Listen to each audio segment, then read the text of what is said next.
नमस्कार दोस्तों, स्वागत है आप सभी का मेरे YouTube channel OP knowledge point में। दोस्तों, आज हम लोग शुरू करने जा रहे हैं साइंस। और आप चाहते हैं कि साइंस को काफी जीरो लेवल से हाई लेवल तक सही से पढ़ना, तो आप मेरे चैनल से जुड़ें और मेरे चैनल को सब्सक्राइब करें और वीडियो को अंत तक देखें।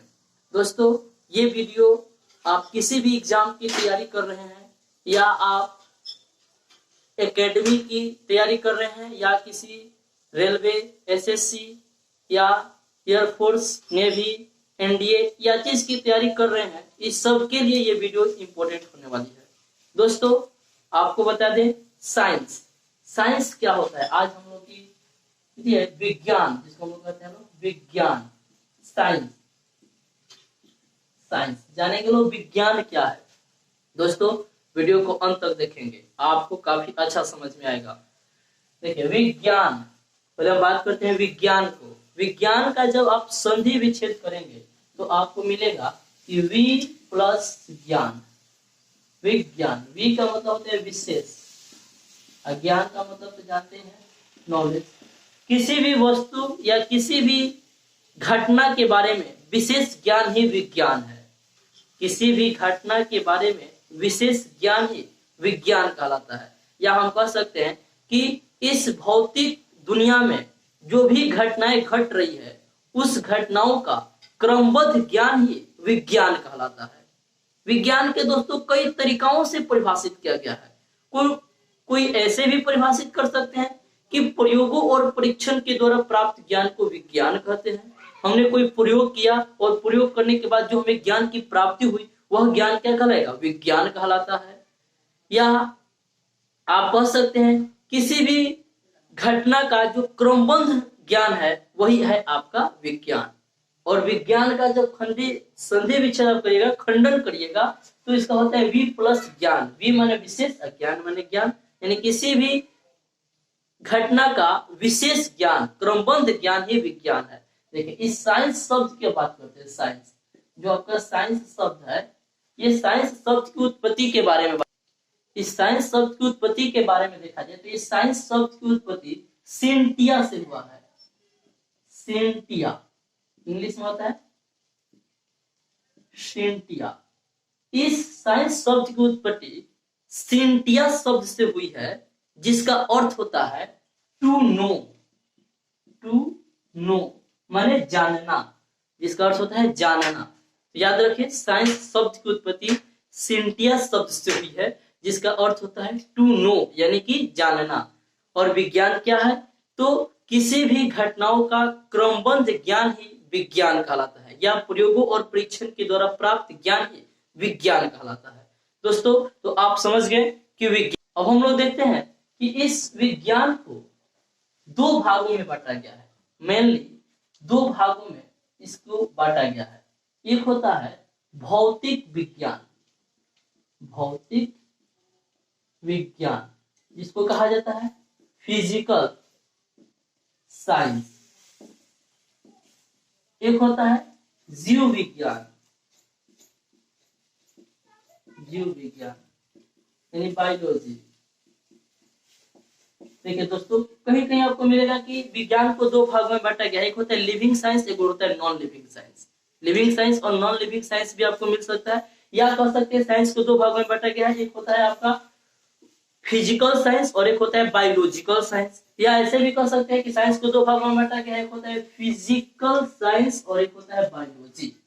अब देखिए, फिजिकल साइंस क्या होता है? कहता है कि यह विज्ञान की वह शाखा है जिसके अंतर्गत निर्जीव पदार्थों के बारे में अध्ययन किया जाता है। यानी कह सकते हैं कि भौतिक विज्ञान विज्ञान की वह शाखा है जिसके अंतर्गत हम लोग निर्जीव पदार्थों और उससे संबंधित घटनाओं का अध्ययन करते हैं। चलिए, बायोलॉजी क्या है? यह विज्ञान की वह शाखा है जिसके अंतर्गत सजीव पदार्थों और सजीव पदार्थों से संबंधित घटनाओं का अध्ययन किया जाता है। अब देखेंगे तो इस फिजिकल साइंस को भी दो भागों में बांटा गया है। एक होता है आपका रसायन शास्त्र, रसायन शास्त्र जिसको कहा जाता है केमिस्ट्री, और दूसरा होता है भौतिकी, जिसको कहा जाता है फिजिक्स। इसको कहा जाता है फिजिक्स। अब देखिए इसको बताते हैं रसायन शास्त्र क्या होता है। रसायन शास्त्र भौतिक विज्ञान की वह शाखा होती है जिसके अंतर्गत पदार्थ की अवस्था, संरचना, संगठन, बनावट के बारे में अध्ययन किया जाता है। ये केमिस्ट्री के अंतर्गत। केमिस्ट्री क्या है?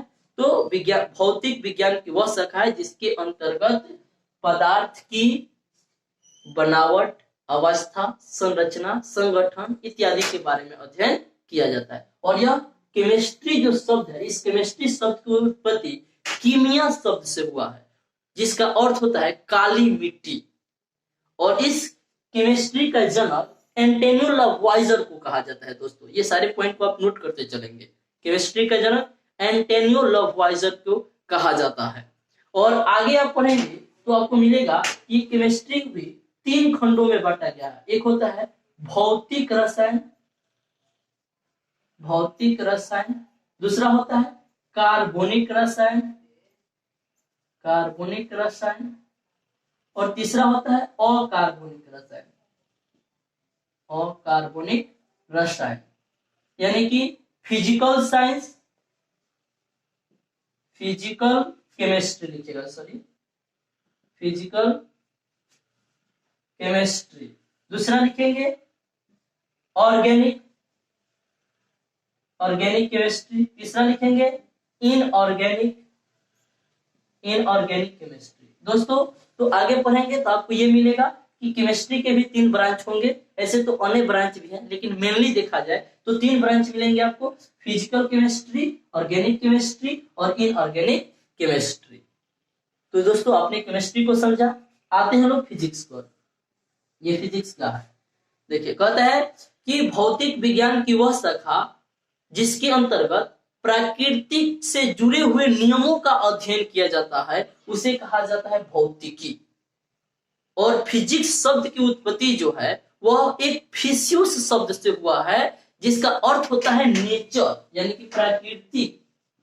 इसीलिए तो इसका डेफिनेशन बन गया कि भौतिकी भौतिक विज्ञान की वह शाखा है जिसके अंतर्गत प्रकृति और प्रकृति के नियमों के बारे में अध्ययन किया जाता है। और इस भौतिकी का जनक, इस भौतिकी का जनक न्यूटन को माना जाता है। इस भौतिकी का जनक न्यूटन को माना जाता है। और दोस्तों आप देखेंगे एक भौतिकी का खंडन किया गया है, आधुनिक भौतिकी, और एक एंशिएंट फिजिक्स, मतलब एक आधुनिक भौतिकी, मतलब जब अल्बर्ट आइंस्टाइन के द्वारा जितने भी खोज किए गए तो इधर लाया गया, इसको कहा गया आपका आधुनिक भौतिकी, यानी कि मॉडर्न फिजिक्स। और मॉडर्न फिजिक्स का जनक माना जाता है अल्बर्ट आइंस्टाइन को। और ये केवल आपसे पूछा जाए फिजिक्स का जनक किसे कहा जाता है तो आप कहेंगे न्यूटन को। ठीक है। और फिजिक्स क्या है?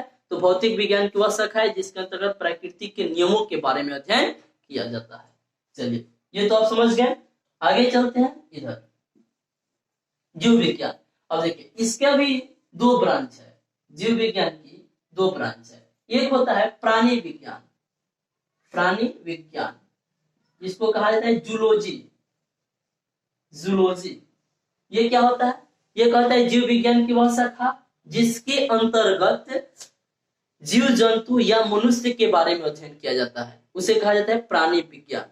और एक होता है बोटनी, जिसको कहते हैं वनस्पति, वनस्पति विज्ञान, बोटनी। ये क्या होता है? तो ये कहा जाता है कि जीव विज्ञान की वह शाखा जिसके अंतर्गत पेड़ पौधों के बारे में, पेड़ पौधों के बारे में अध्ययन किया जाता है उसे कहा जाता है वनस्पति विज्ञान। और आपको हम बता दें कि जीव विज्ञान का जनक माना जाता है अरस्तु को, जीव विज्ञान का जनक कहा जाता है अरस्तु को। और प्राणी विज्ञान का भी जनक माना जाता है अरस्तु को ही, प्राणी विज्ञान का भी जनक माना जाता है अरस्तु को। और वनस्पति विज्ञान का जनक थियोफ्रेटस को माना जाता है, थियोफ्रेटस कहा जाता है, थियोफ्रेटस को वनस्पति विज्ञान का जनक। तो दोस्तों आप लोग समझे विज्ञान क्या होगा और किस विज्ञान के जनक कौन होंगे। तो आज हम लोग सिर्फ विज्ञान के बारे में जाने, और कल के वीडियो में हम आपको पढ़ाएंगे फिजिक्स। स्टार्ट करेंगे यहाँ से फिजिक्स, और फिजिक्स को काफी जीरो लेवल से शुरू करेंगे और उसमें काफी हाई पॉइंट तक आपको पढ़ाएंगे दोस्तों। तो आप अगर चाहते हैं कि फिजिक्स को सही से समझें, यानी साइंस अच्छा से समझें, तो आप इस चैनल को जुड़े, इस चैनल से जुड़े, चैनल को सब्सक्राइब करें और बेल आइकन को भी प्रेस कर लें, ताकि जो भी वीडियो अपलोड किया जाए उसका नोटिफिकेशन आप तक पहुंच जाए। मिलते हैं दोस्तों एक नए वीडियो में एक नए टॉपिक के साथ, तब तक के लिए थैंक्स।